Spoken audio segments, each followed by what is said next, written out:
What are the biggest misconceptions about CEOs? Yeah, the biggest misconceptions is what you mentioned before, which is they're so successful, they're so happy, everything is great, everything works out, they have the perfect life. That would definitely be one of them.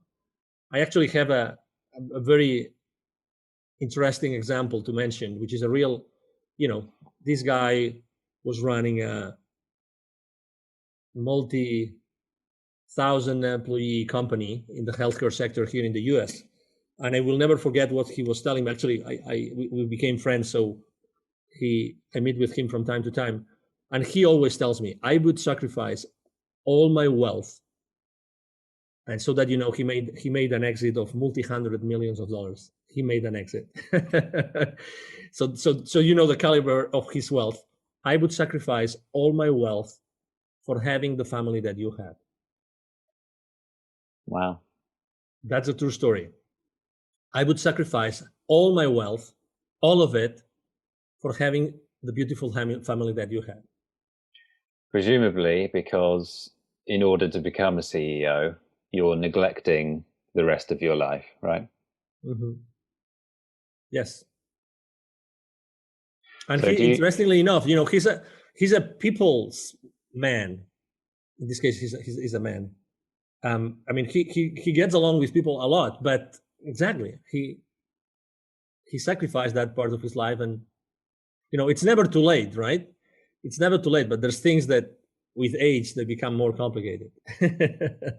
so for people who might be watching this that would want to become a CEO, and they're smart enough to be able to know that that's a problem, what would you say to someone who's essentially trying to have both? Put your priorities right. Put your priorities right. I think that you can achieve both, but you have to put your priorities right since the very beginning, and make the different roles in your life support each other.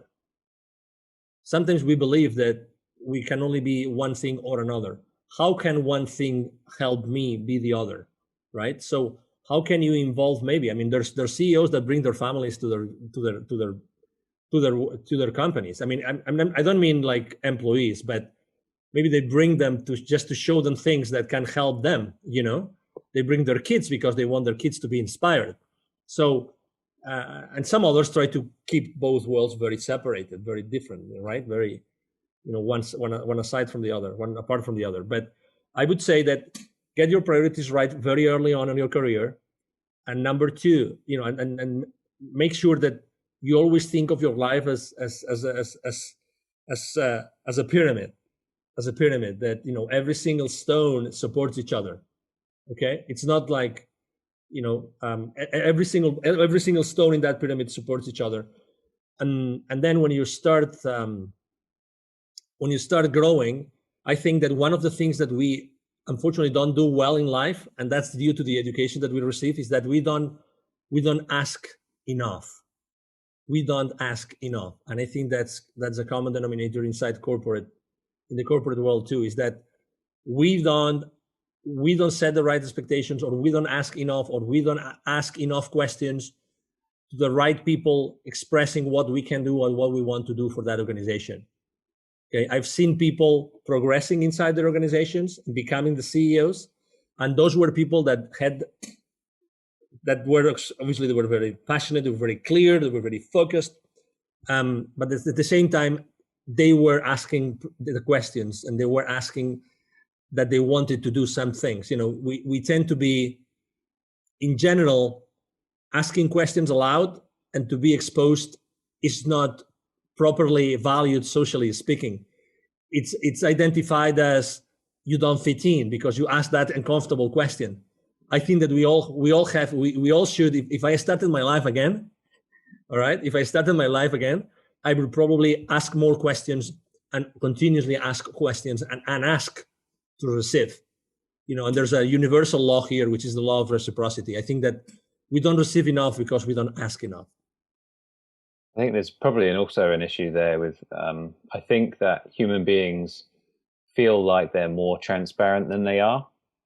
And I don't know if that's a psychology issue from when you're when you're raised, and you think your parents seem to know a lot, and you think that everyone else seems to know what you want, but in reality, people know very little about what you want, right? Well, let me tell you a very simple example. You're going with your parents to see some relatives or some friends, and what's the first thing that your parents are going to tell you? Most likely, don't ask for anything unless you're being offered, because it will be considered as rude, right? And I used to think like this before. I mean, I remember my mom telling me, please make sure that you behave, make sure that you don't do this, you don't do that, you don't do that. How many don'ts compared to the do's would your parents tell you when you would visit some relatives? So there's this sense of fitting in that I think is too strong in the world today, and that makes us not ask in order to receive, to be very honest.